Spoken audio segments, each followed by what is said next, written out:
Olá, caríssimo telespectador da Rede Século XXI, obrigado por ter permanecido conosco durante esse breve intervalo. Agora começamos o segundo e último bloco do nosso encontro semanal, programa Luz da Vida, dando continuidade à nossa investigação já há alguns programas sobre escravos da Virgem Maria. Uma expressão que é utilizada, que é citada por milhares de católicos em todo o mundo. Expressão que já provamos e continuamos a provar nesse programa, tem profundas matizes bíblicas, profunda, completa, abundante fundamentação bíblica. E é para descobrir exatamente o sentido dessa expressão que nós estamos estudando textos da Escritura, agora já no Novo Testamento. É correto falar que somos escravos de Deus? É correto no sentido da Escritura. É correto dizer que nós somos escravos, devemos ser escravos uns dos outros? No sentido dado pela Escritura, certamente. E escravos de Nossa Senhora? Por suposto. Consequentemente, escravos uns dos outros. Isso decorre da nossa identificação com Cristo. Aprendei de mim, disse ele, que sou manso e humilde de coração, e é no aprendizado de Cristo que se fez servo, que se fez escravo, que lavou os pés dos apóstolos, que nós podemos dizer propriamente, assim como Cristo servo, assim como Cristo escravo, assim como Cristo que se colocou a serviço, nós também somos servos uns dos outros, somos escravos uns dos outros, mas não no sentido próprio, e sim no sentido figurado, ou seja, no amor.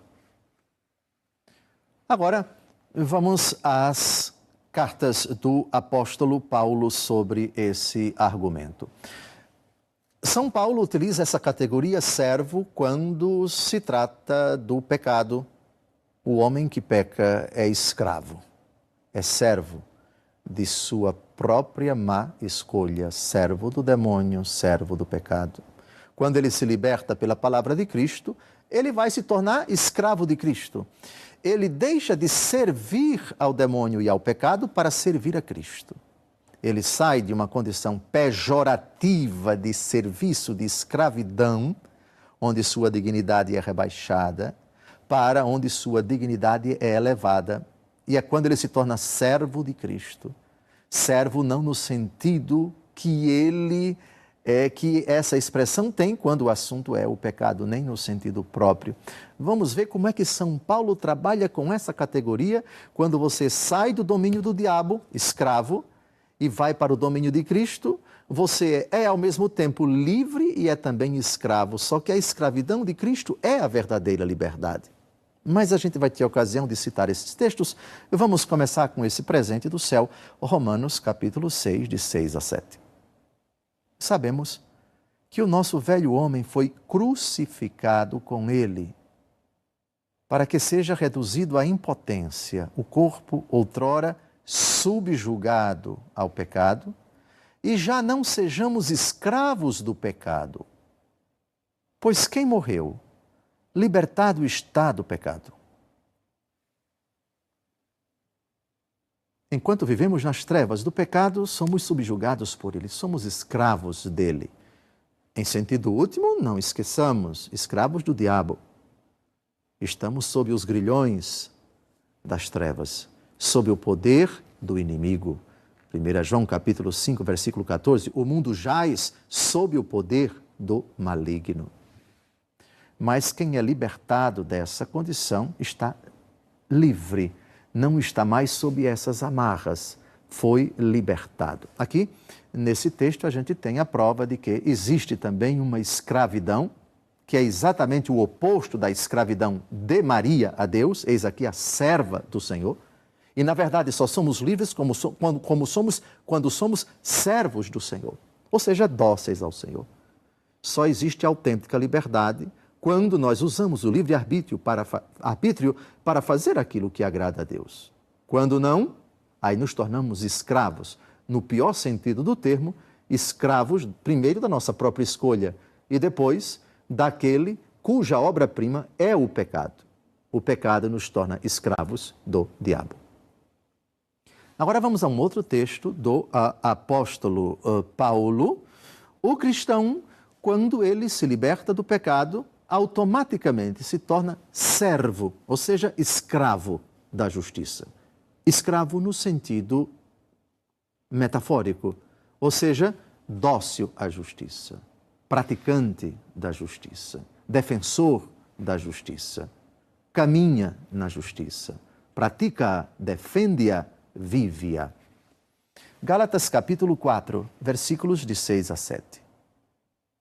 A prova de que sois filhos é que Deus enviou aos vossos corações o Espírito de seu Filho, que clama, Abba, Pai. Portanto, já não és escravo, mas filho. E se és filho, então também herdeiro por Deus. Já não és escravo, és filho.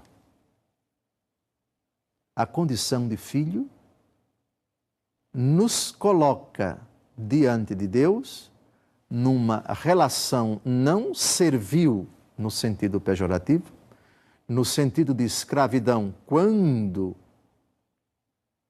esse termo era aplicado à nossa dependência do diabo, o autor do pecado, o príncipe das trevas, onde não tínhamos liberdade nenhuma, e agora pertencemos àquele que é a justiça com J maiúsculo, a justiça por antonomasia, porque libertados do pecado, pertencemos agora a Deus. E essa pertença é chamada de servidão, é chamada de escravidão, no melhor sentido do termo.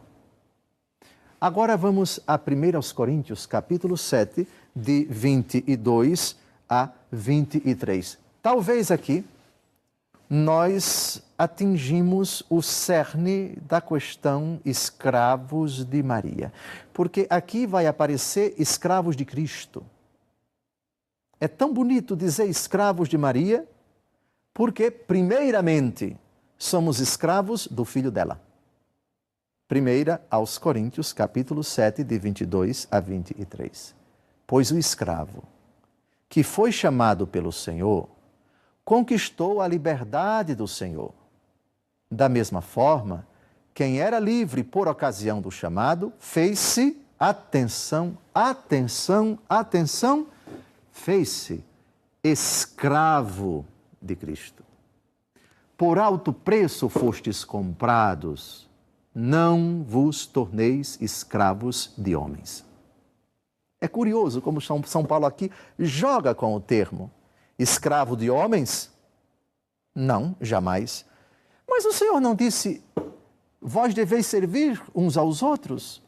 Aprendei de mim, eu vim como aquele que serve. O serviço aos homens que agrada a Cristo é no amor a eles. A escravidão aos homens, que Jesus não aprova, não deveis ser escravos dos homens, é uma escravidão quando nós nos dobramos diante dos pecados deles, quando nós os imitamos, quando nós nos assentamos com os pecadores, como diz o Salmo 1. Então existe uma escravidão dos homens, ou seja, fulano é escravo dos outros, porque fulano se dobra ao pecado dos outros, porque fulano está subjugado pelo pecado deles, seja imitando, seja concorrendo, seja sendo cúmplice, é escravo do sistema do pecado, da estrutura do pecado, que é uma estrutura constituída por homens que vivem no pecado. Sejam escravos de Cristo. Vocês que eram livres, ou seja, vocês que não tinham liberdade nenhuma, pensavam que tinham liberdade, porque a liberdade de vocês foi usada para o pecado. E quem se entrega ao pecado se torna escravo dele, disse Jesus em João 14, que citamos ainda há pouco no primeiro bloco. Pois bem, reparem como diz o apóstolo, o que diz o apóstolo, é preciso que vocês não se tornem mais escravos dos homens, ou seja, seguidores das propostas deles, praticantes daquilo que eles que vivem nas trevas praticam. Que vocês rompam com essa relação de dependência, de subserviência, de servidão pejorativa, para se tornarem livres. A saber, escravos de Cristo. Só que a escravidão de Cristo torna vocês livres, porque essa escravidão não é no sentido pejorativo. Conhecereis a verdade, que é Cristo, e a verdade vos libertará. Escravos de Cristo. Gravem esse texto que é de vital, que é de fundamental importância para o nosso argumento. Eu sou escravo de Cristo. No sentido, eu obedeço apenas a Ele. Meu coração é dócil a Ele. E quando eu me torno dócil, quando eu obedeço a Ele, e quando eu acolho docilmente aquilo que Ele me propõe, sua santa palavra, seu projeto de vida, eu sou verdadeiramente livre. Livre porque escravo, escravo porque livre. Porque escravo aqui tem um ótimo sentido, tem um excelente sentido. O sentido puro, o sentido autêntico da expressão. Aquele que nos interessa. O que a Virgem assumiu para si 2 vezes. Eis aqui a escrava do Senhor, ao arcanjo Gabriel, e também ele olhou para a humildade da sua serva. Ainda temos 2 minutos, mas os 2 textos os 10 textos que ainda vamos investigar no Novo Testamento pedem que nós concluamos agora esse raciocínio e retomemos esse argumento fascinante no próximo domingo. Eu espero que os textos citados nesse programa sejam lidos constantemente e remoídos, por assim dizer, e colocados sempre à memória e que isso permaneça bem claro no nosso coração, essa categoria escravos de Cristo, escravos de Deus. É profundamente bíblica. São Paulo agrada muito a São Paulo essa expressão. E como ele joga, que coisa bonita. Enquanto você vive no pecado, é escravo do pecado. Enquanto você pratica o pecado com os homens e se subjuga aos homens que vivem no pecado, você é escravo dos homens e isso Cristo não quer. E com a conversão, com o arrependimento, você rompe com essa escravidão e se torna livre. Livre porque servo e servo porque livre. Servo, antes de tudo, de Cristo, escravo de Cristo. Que expressão bonita! O devoto de Nossa Senhora, o católico bem acostumado ou não bem acostumado, espero que com esse programa essa categoria fique bem matizada, bem viva no seu coração. Não tem nada de exagero, não tem nada de assustador considerar-se escravo de Cristo. O cristão é escravo de Cristo. 1 Coríntios, capítulo 7, de 22 a 23. Desejo a você uma abençoada semana. No próximo domingo, se Deus quiser, temos ainda pela frente 10 textos da Escritura para chegarmos ao corolário daquilo que nos interessa, escravos da Virgem Maria, escravos de Nossa Senhora. Uma santa e abençoada semana. Felicidades. Até o próximo domingo, se Deus quiser.